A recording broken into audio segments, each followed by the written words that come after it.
Right, hello you lovely tubers. Well, this is a day I can't wait for. It's been over 12 months. I've still got bits to do on the tank. This is the FZ6 S1 that I purchased from a subscriber. He dropped it. All the fairings were broke. All the tank was to replace the tank. Still got to lacquer it, flat it down and clean it up. So this is going to be my first proper ride on this bike. Now I've owned 6 Fazers, 3 of the Mark 1, which were the carburettor versions.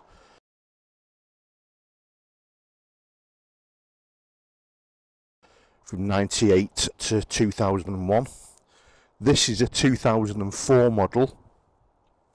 They actually made them from 2000 to 2003 in the UK, but they registered them under 2004. This is a non-ABS version.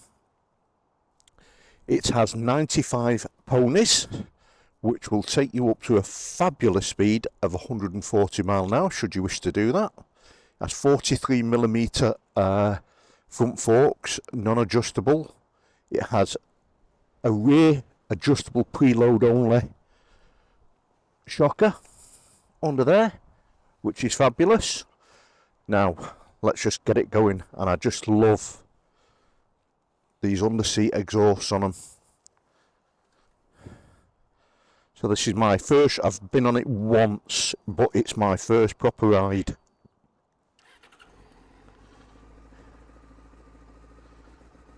Now let's just, my GoPro has been reduced to looking at me.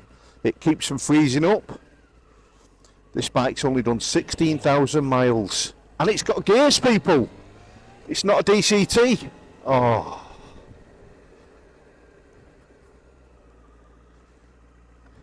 So I've got now on the front of my helmet, I've got the DJ Action 3, which I've had for a year, but I've never really used it.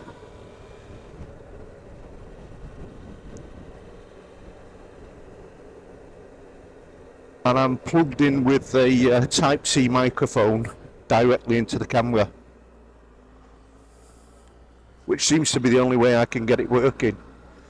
So we're just going to go out for a short spin on it to see what she's like. Oh, now, if you've never owned an inline 4, you don't know what you're missing.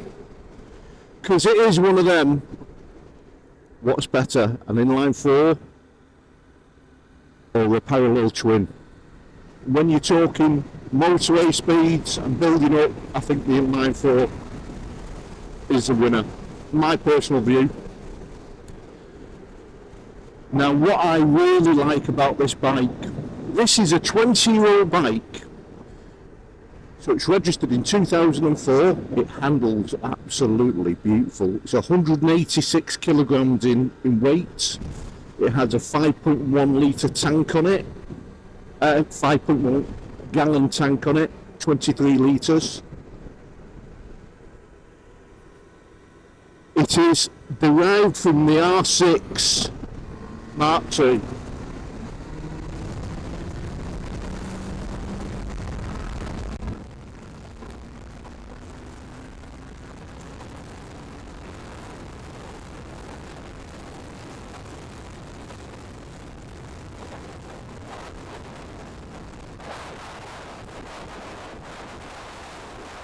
It's a really gusty day out here today.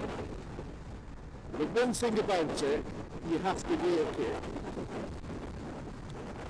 It's not really a bike that likes commuting slow speeds.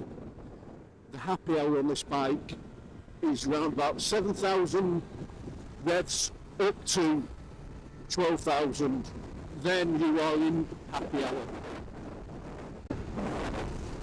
Handling, it's just so light and so nimble. It just drops in.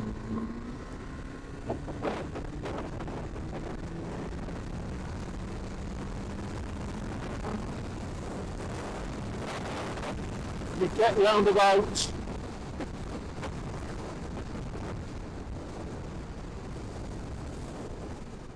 45 to 55 to the gallon out of it.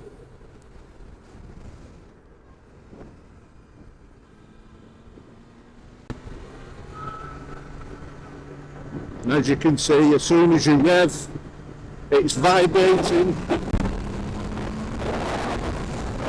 You don't even need to use the clutch. It will roll like a quick shifter.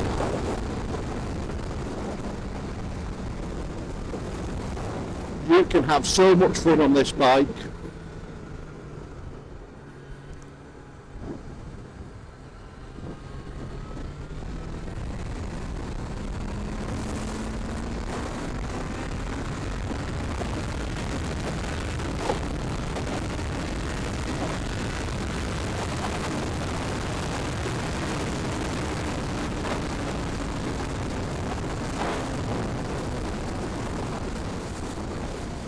Use my gears to pull it down. It just drops in. My throttle limit's a little bit stiff on it. What a fabulous bike. An absolute fabulous bike.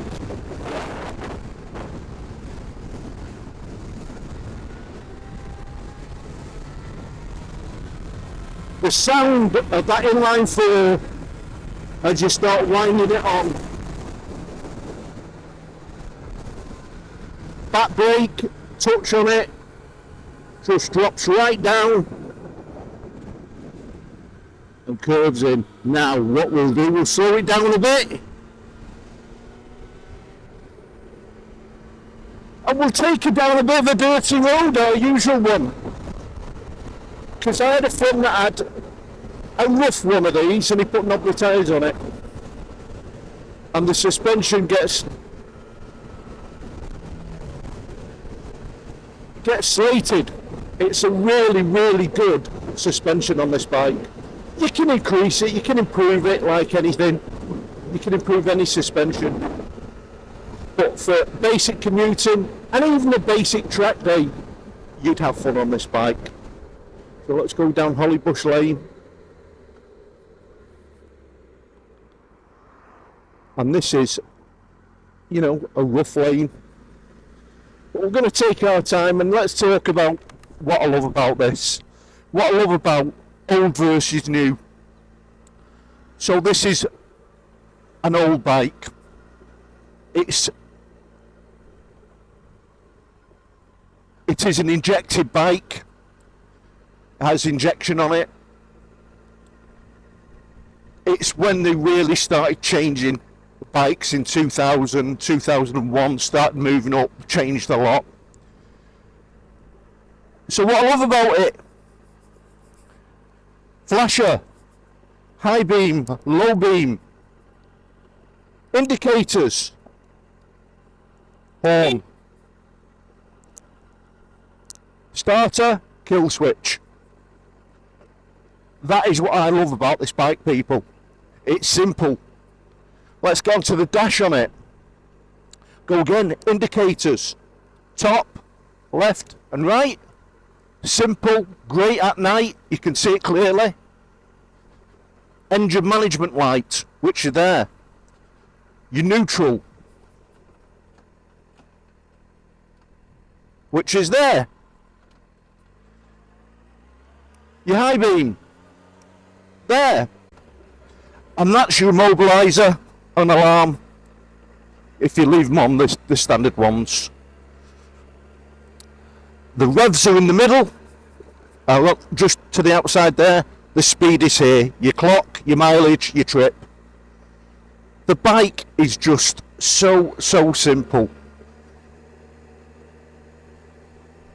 140 mile an hour top speed on it, and if you want to tune it, you get more than that. It has an aluminium frame on it.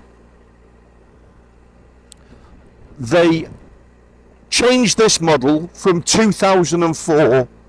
I think they carried it on until about 2009, and then it became the S2. Now the S2 had the same dash as the likes of the Fazer, the FZ8, and the XJ6F and XJ6N, the diversion, the later ones. So that type of dash. You can tell the difference with them. The engine on them is matte black. The frame is matte black. Now the S2 actually had a lighter swing arm. It was a little bit lighter than this. They changed the fueling on it. They put ABS on it. This is a non-ABS version.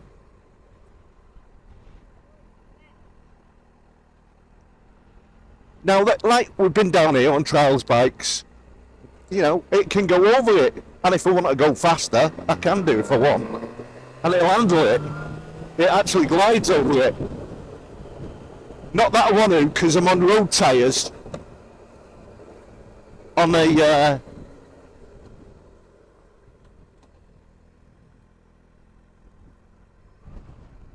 road bike. But this bike, to be quite honest with you, 2 up, quite easily do it. You can tour on it, you can commute on it. It will do everything you want it to do. It's so light to manoeuvre about. I love it. I absolutely love it. If it was to a stage I couldn't afford to, or I had bad credit and I couldn't buy the likes of my NC or the new Himalayan, I wouldn't, you know, I would not turn one of these down.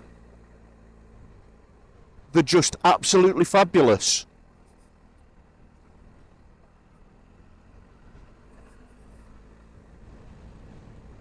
And the thing about them is, they're bulletproof. If you look after them, look after the oil, the filters, and take care of them, they'll last you. I mean, like you can see, this road isn't, you know,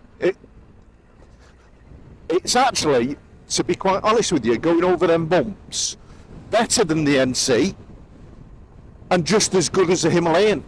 And that's with this suspension on it, and with road tyres. I absolutely love it, people.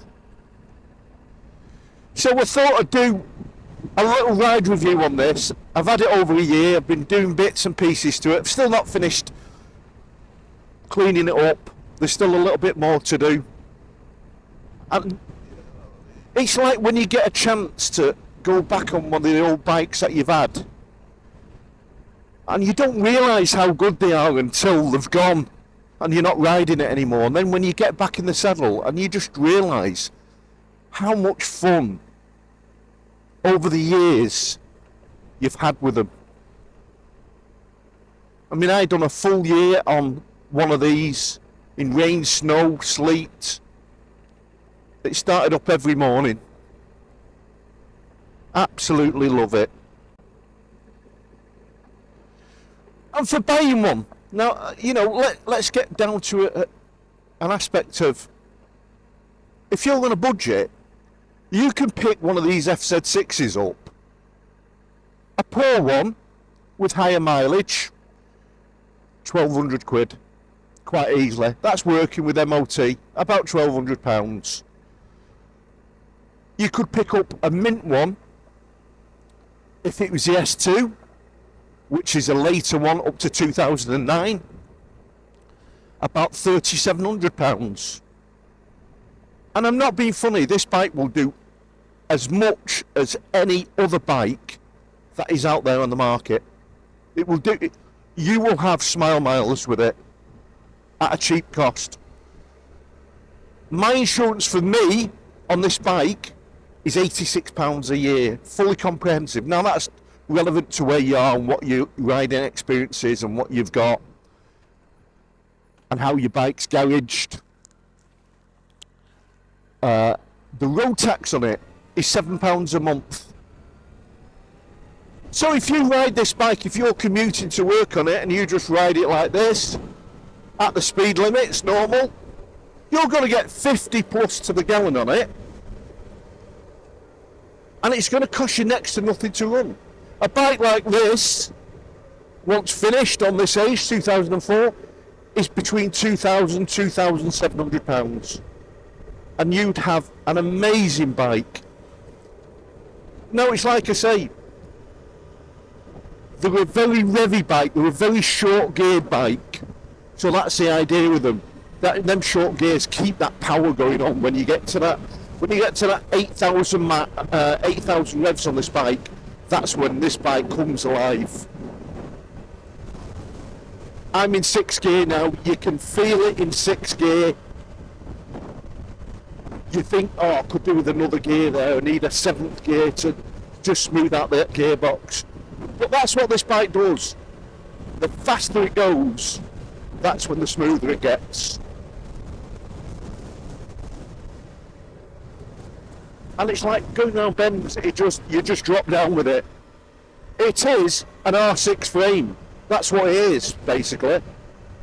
The engine is slightly detuned, the cams were changed on it, the pistons were changed on it, the fueling was changed on it.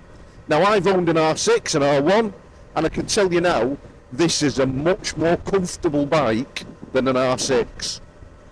Much more comfortable. Your legs are more than 45 degrees, they're up quite high. Same position as the R6, the only difference is the front stocks are not down, you're not down on the handlebars. And I haven't changed the handlebars on this, I've brought it as it is, and I can see by looking at it, the gentleman that owned it, he's actually dropped the stocks down and he's dropped the bars down to make it more sporty. Now I'm going to change that and put it back the way I like it. Because this will keep up with the R6 in the bends, and it will allow you to ride it for a good 2 hours, 3 hours in comfort with ease. The R6 won't. You'll be tired after it. Even being young, you'll be tired after it. It works you hard, the R6. But what an absolute fabulous bike.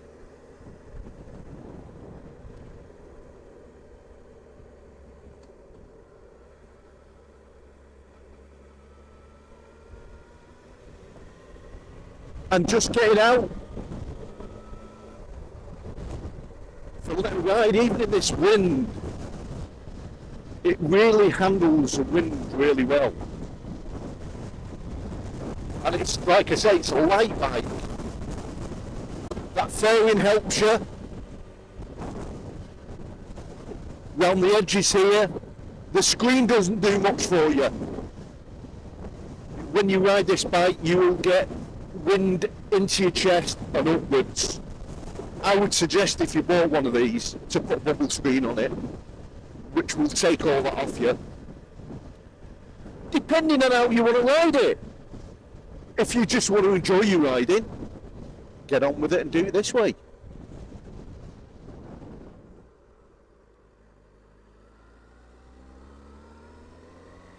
The lovely sound of it.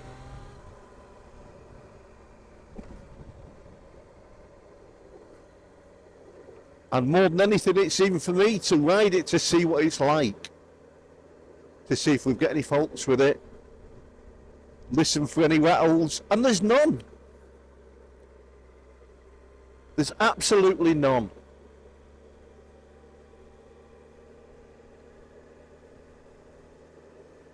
We'll stop up here and I think we'll have a proper walk around it. And I'll pull out my phone, I'll look at MCN. And I'll see what they say about it. Gearbox is very clunky when you're coming down to a stop or slowing down. But that's the way it is. That's the way they've all of them are. There's nothing wrong with it. That is just the way this bike is.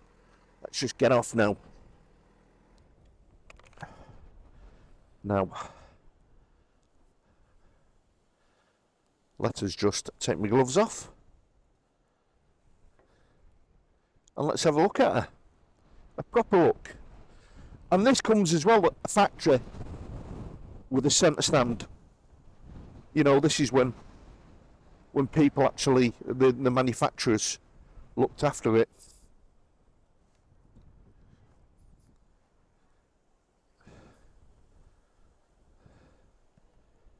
Now, the gentleman I bought this from, he was a subscriber. and Derek his name is. He was from Leatherhead down in Surrey, getting on, and unfortunately the muscles in his shoulders and his arms had gone, and he dropped the bike. Now, he'd had the bike 11 years. He loved it. Said he absolutely loved it. Wasn't interested in any other bike, just can't ride anymore.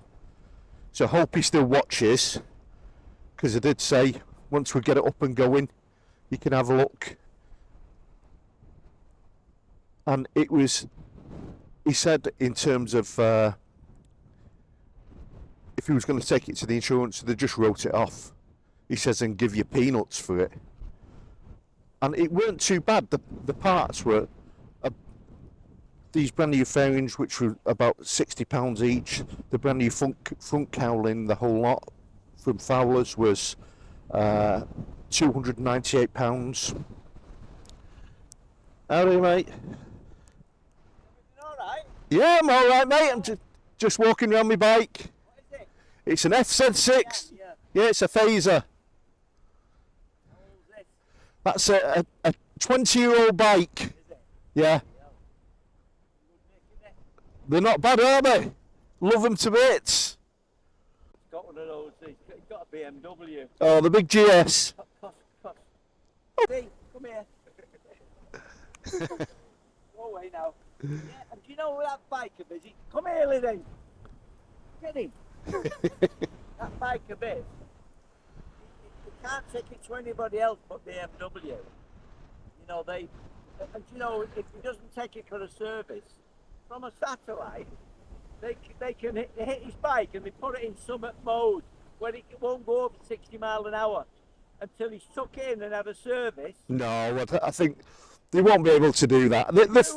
Yeah, they can monitor the bike. They do have a system on it. It's called limp mode. Yeah, it goes into limp mode when there's an error with the bike. It's like the same as a car. It will do it on a car, but they do BMW. The new BMWs have, if you fall off your bike, they've got a road assist on them, so it will ring you up, providing you are signed up to it. They're excellent bikes, but they're very, very expensive. New ones, £22,000 for the new 1300. Yeah, I think he paid about 19,000 or something. Yeah, a lot of money. But, And how far does he go on it? oh, they do a lot. Does he use it then? He goes touring on it. Oh, yeah, they go thingies up in Scotland and round Europe and. That's it. So he's used it. It's worthwhile when you're doing that. Yeah. But a large percentage of people will get the bike and go out on a Sunday for it. No, they never do it. They never. You can buy bikes that old. They've got no mileage on them. Well, that's got 16,000 miles. The person I bought it had 11 years, and I've had it a year, but I've been doing it up. It was dropped, so all the fairings were broke on it. So I put new fairings. It's my first time out on it, so that's what I'm doing now. I'm going round and checking it out and see if I'm safe. Yeah, but the old ones are just as good as the new ones. Why? Probably better quality, to be honest. Better build quality. That's great. I like the way they shove the exhaust out the back. Yeah, they're amazing. That's brilliant. They were an in thing in the 90s, them 2000s. No, but when you look at the quality of the Jap bike, it's no wonder how a lot went out of it. Well, you know, we were talking about this to another friend of mine. You go to the old BSA and you go to the Triumph in the 40s, 50s. They were good build. Then the Japs come in and they copied them and they made them better. And now you've got the Chinese that are coming in with the Chinese bikes, and people are going, don't touch a Chinese bike. 90% of the engines, well, not like 50% of the engines in bikes and materials are built in China now. So it's an evolution, isn't it? That's all it is. As long as we get to ride them. You need one on there now. You need a decent motor on the back of that. I've got one on the front. I've got a thingy. You see that frame there? Yeah. There's this thingy. It just clicks under. Oh, and it connects to... Bad to the throttle. 3 gears. Oh, does it? There's 34 miles an hour. Push bike. Hello. Well, I'm going to leave you now. Take care, bud. All right, you take care.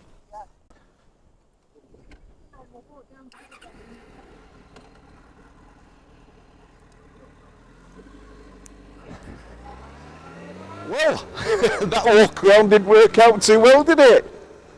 What a lovely old guy he was. And that's what I say, there for the grace of God go I. We're so lucky. We take things for granted that we just ride these bikes.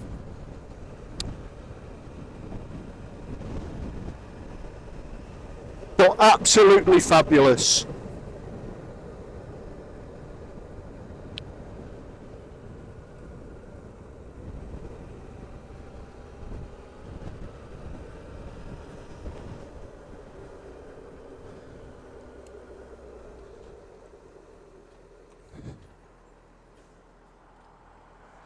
Now we'll go down towards Culcheth.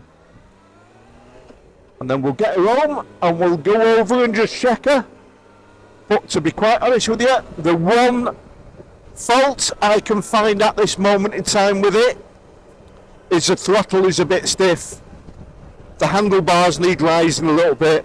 And if I was to keep this bike, I'd put bar risers on it. I've done it on all of them. It does even make... Depends what riding you want. But that's what I want. I'm much happier being sat up square and enjoying it. Because it doesn't make much difference to the handling of the bike, to be quite honest with you. What a fabulous bike though.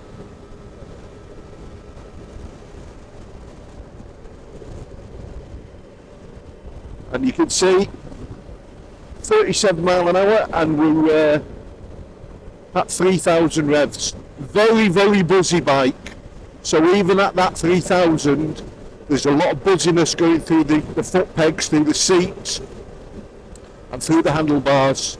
And as it builds up, it just wants more and more. The more revs you give it, the more it wants to go.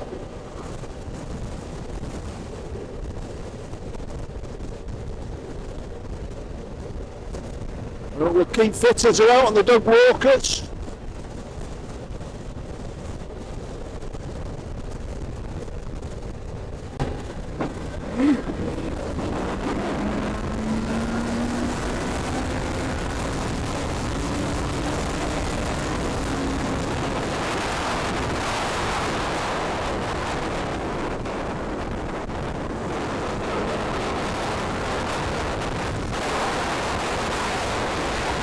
This bike is what this bike wants to do.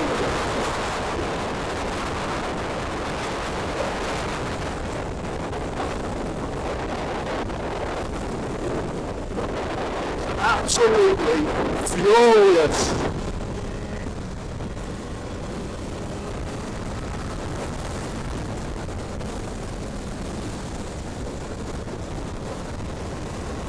And it just cuts through the wind for fun.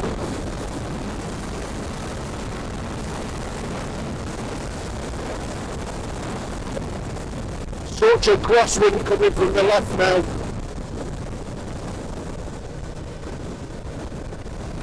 Dropping down. It's quite hard as well when you're in a Teletubby scene. The wind really gets over you. I should really have my proper bike gear on for this.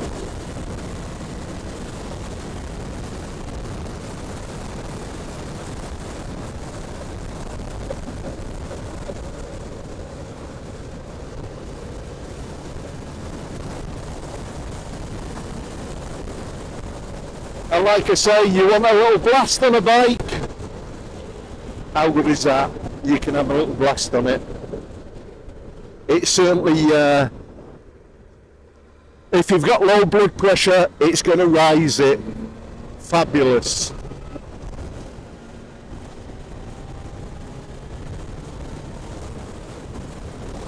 So underrated.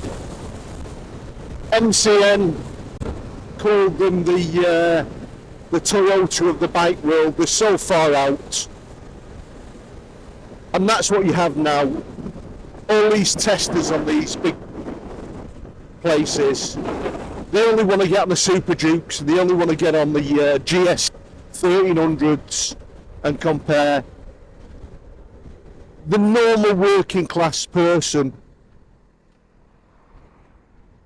won't ride any more than what I've done there.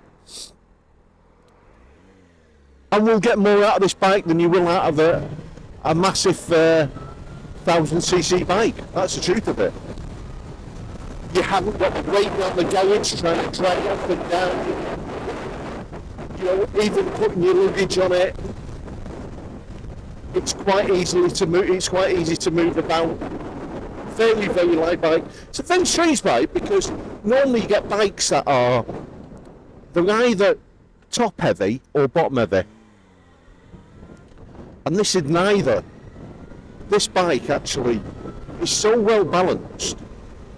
And when Yamaha made that R6 and made this bike, this V, they absolutely nailed it.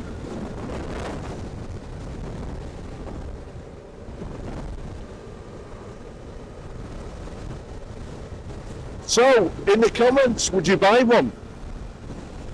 What are your comments on it? Have you had one? What do you think of it? I know, I absolutely love it. And if it was my only bike, I wouldn't be unhappy with it.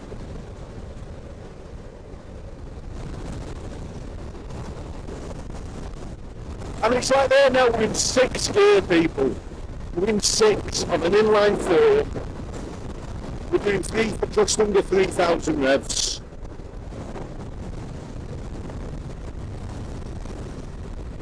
And it can do it. Doesn't like it much. You know, it's not. It's now when you start pulling on the power, it needs to get them revs up to get you going again.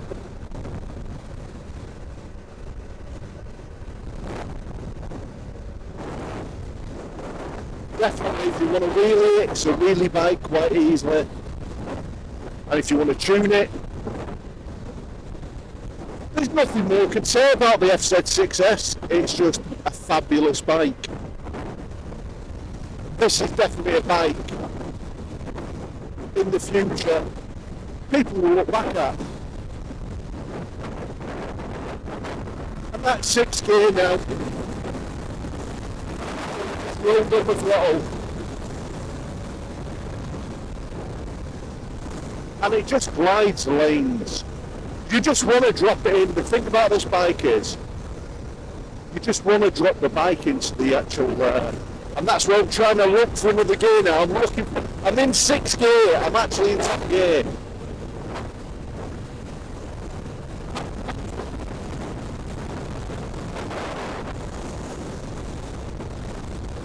Well, I really do hope that the audio's worked here.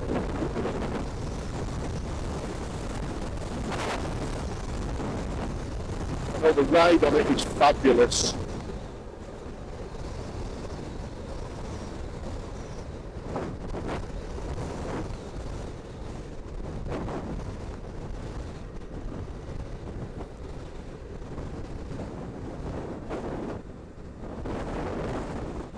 Don't even, it just floats around the corners.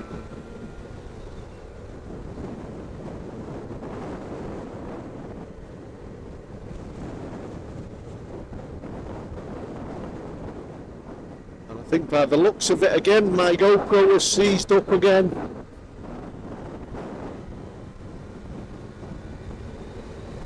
So back to fighting with audio. Now I bought the wireless mics, and I tried it on one of my other bikes the other day, and they didn't work for me again. Too much wind noise, too much distortion, and it's so hard. You know, it's like you watch a lot of these. It's like I watch really good TV. Who's put these mics on himself? And they work perfectly for him. I do exactly the same thing on my bike, in my helmet, and they don't work. What's going wrong? Is it your helmet? Is it your bike? Anyway, we'll just have to keep on trying until we get it right.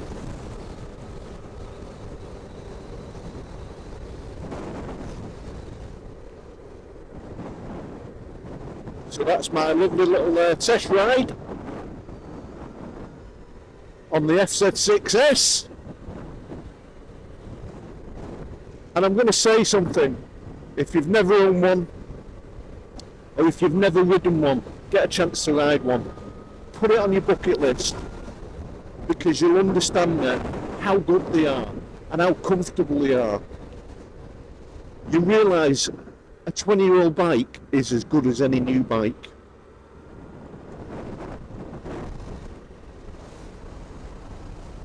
It's absolutely. It's just that feeling when you go into the corners, you can get your knee down on this bike when you start playing with it. I'll do a bit more tweaking and then I'll get down the proper lanes and have a good go on her. But just on the straights and the little curvies, I'm absolutely got a great big grin on my face. Virtual Biker, thanks for watching. Ride safe, be kind to others. Really do appreciate you, and we'll see you on the next one.